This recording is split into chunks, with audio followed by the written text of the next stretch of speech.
کاتب وحی صحابی رسول خلیفۃ المسلمین جرنیل اسلام فاتح عرب و عجم امام تدبیر و سیاست محسن اسلام حضرت امیر معاویہ رضی اللہ تعالیٰ عنہ وہ خوش نصیب انسان ہیں جن کو جلیل القدر صحابی ہونے کے ساتھ ساتھ کاتب وحی اور پہلے اسلامی بحری بیڑے کے امیر ہونے کا اعزاز بھی حاصل ہے۔ دوستوں، میرا نام ہے محمد یوسف، آپ میرا یوٹیوب چینل دیکھ رہے ہیں جناب آفیشل۔ دوستوں، آگے بڑھنے سے پہلے گزارش ہے کہ آپ ہمارے چینل کو سبسکرائب کر دیں تاکہ ہماری ہر نئی آنے والی ویڈیو کا نوٹیفیکیشن آپ کو ملتا رہے۔ دوستوں، چلتے ہیں اپنی ویڈیو کی طرف۔ دوستوں، آپ رضی اللہ تعالیٰ عنہ کے لیے حضور صلی اللہ علیہ وآلہ وسلم کی زبان سے کئی دفعہ دعائیں اور بشارتیں نکلیں۔ آپ رضی اللہ عنہ کی بہن حضرت سیدہ ام حبیبہ رضی اللہ تعالی عنہا کو حضور صلی اللہ علیہ وآلہ وسلم کی زوجہ محترمہ اور ام المومنین ہونے کا شرف بھی حاصل ہے۔ آپ نے 19 سال تک 64 لاکھ مربع میل یعنی آدھی دنیا پر حکومت کی۔ تاریخ اسلام کے روشن اوراق آپ رضی اللہ تعالیٰ عنہ کے کرداروں، کارناموں اور فضائل و مناقب سے بھرے پڑے ہیں۔ حضرت امیر معاویہ رضی اللہ تعالیٰ عنہ کا سلسلہ نسب 5ویں پشت میں حضور صلی اللہ علیہ وآلہ وسلم سے مل جاتا ہے۔ آپ کے آئینہ اخلاق میں اخلاص، علم و فضل، فقہ و اتحاد، تقریر و خطابت، غریب پروری، خدمت خلق، مہمان نوازی، مخالفین کے ساتھ حسن سلوک، فیاضی و سخاوت اور خوف الہی کا عکس نمایاں نظر آتا ہے۔ قرآن مجید کی حفاظت میں ایک اہم سبب کتابت وحی ہے۔ حضور صلی اللہ علیہ وآلہ وسلم نے جلیل القدر صحابہ رضوان اللہ تعالی علیہم اجمعین پر مشتمل ایک جماعت مقرر کر رکھی تھی جو کہ کاتب وحی تھے۔ ان میں حضرت معاویہ رضی اللہ تعالی عنہ کا 6 نمبر تھا۔ حضرت شاہ ولی اللہ محدث دہلوی لکھتے ہیں کہ حضور صلی اللہ علیہ وآلہ وسلم نے حضرت معاویہ رضی اللہ تعالی عنہ کو کاتب وحی بنایا تھا۔ حضرت امیر معاویہ رضی اللہ تعالی عنہ وہ خوش قسمت انسان ہیں جن کو کتابت وحی کے ساتھ ساتھ حضور صلی اللہ علیہ وآلہ وسلم کے خطوط تحریر کرنے کی سعادت حاصل ہوئی۔ حضرت امیر معاویہ رضی اللہ تعالی عنہ حضور صلی اللہ علیہ وآلہ وسلم کی خدمت میں حاضر رہتے، یہاں تک کہ سفر و خضر میں بھی خدمت کا موقع تلاش کرتے، کیونکہ ایک بار حضور صلی اللہ علیہ وآلہ وسلم کہیں تشریف لے گئے تو سیدنا امیر معاویہ رضی اللہ تعالیٰ عنہ پیچھے گئے۔ راستہ میں حضور صلی اللہ علیہ وآلہ وسلم کو وضو کی حاجت ہوئی۔ پیچھے مڑے تو دیکھا معاویہ رضی اللہ تعالیٰ عنہ پانی لیے کھڑے ہیں۔ آپ صلی اللہ علیہ وآلہ وسلم بڑے متاثر ہوئے، چنانچہ وضو کے لیے بیٹھے تو فرمانے لگے، معاویہ تم حکمران بنو تو نیک لوگوں کے ساتھ نیکی کرنا اور برے لوگوں کے ساتھ درگزر کرنا۔ حضرت معاویہ رضی اللہ تعالیٰ عنہ نے فرمایا کرتے تھے کہ اسی وقت مجھے امید ہو گئی تھی کہ حضور صلی اللہ علیہ وسلم کی پیش گوئی صادق آئے گی۔ حضور صلی اللہ علیہ وسلم آپ کی خدمت اور بے لوث محبت سے اتنے خوش تھے کہ بعض اہم خدمات آپ کے سپرد فرما دی تھیں۔ علامہ اکبر نجیب آبادی رقم اطراز ہیں کہ حضور صلی اللہ علیہ وآلہ وسلم نے اپنے باہر سے آئے ہوئے مہمانوں کی خاطر مدارت اور ان کے قیام و طعام کا انتظام و اہتمام بھی حضرت معاویہ رضی اللہ تعالیٰ عنہ کے سپرد کر دیا تھا۔ خلیفہ اول سیدنا ابو بکر صدیق رضی اللہ تعالیٰ عنہ کے دور میں آپ نے مانعین زکوٰۃ، منکرین ختم نبوت صلی اللہ علیہ وآلہ وسلم، جھوٹے مدعیان نبوت اور مرتدین کے فتنوں کے خلاف بھرپور حصہ لیا اور کئی کارنامے سر انجام دیے۔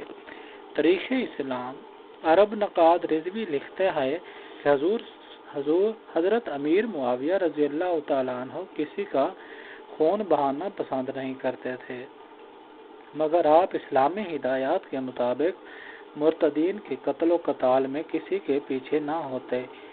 ایک روایت کے مطابق مسلمہ قذاب حضرت معاویہ رضی اللہ تعالیٰ عنہ کے وار سے جہنم رسید ہوا۔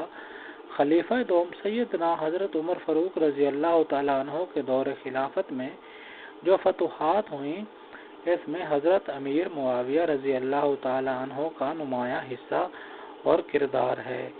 جنگ یرموک میں آپ بڑی بہادری اور دلیری کے ساتھ لڑے۔ اس جنگ میں غرزیکا کا پورا خاندان جنگ میں حصہ لے رہا تھا۔ خلیفہ سوم سیدنا حضرت عثمان غنی رضی اللہ تعالیٰ عنہ کے دور خلافت میں سیدنا حضرت امیر معاویہ رضی اللہ تعالیٰ عنہ جہاد و فتوحات میں مصروف رہے اور آپ نے رومیوں کو شکست سے فاش دیتے ہوئے طرابلس، الشام، اموریا، شمشاد، ملتیا، انطاکیہ، ترتوس، اراوڑ، روڈس اور سکلیہ کے حدود نصرانیت سے نکال کر اسلامی سلطنت میں داخل کیا۔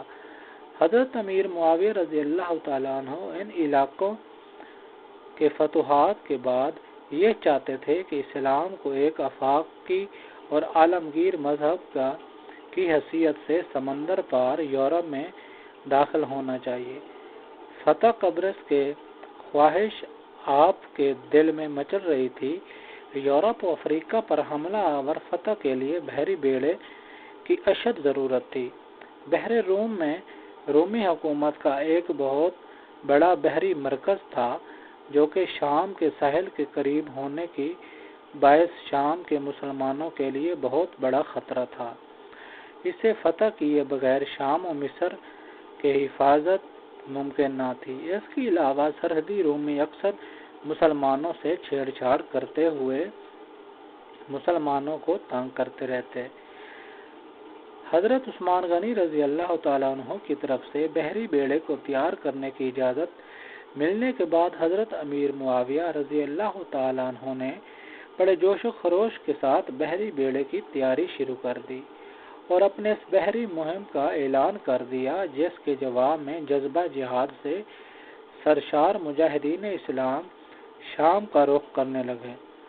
28 ہجری میں آپ پوری شان و شوکت، تیاری و طاقت اور اسلامی تاریخ کے پہلے بحری بیڑے کے ساتھ بحر روم میں اترے، لیکن وہاں کے باشندوں نے مسلمانوں کے ساتھ صلح کر لی، لیکن بعد میں مسلمانوں کو تنگ کرنے اور بدعہدی کرنے پر حضرت امیر معاویہ رضی اللہ تعالیٰ عنہ پوری بحری طاقت اور عظیم الشان بحری بیڑے کے ساتھ، جس میں تقریباً 500 کے قریب بحری جہاز شامل تھے، قبرص کی طرف روانہ ہوئے اور بڑی بہادری سے لڑتے ہوئے قبرص کو فتح کر لیا۔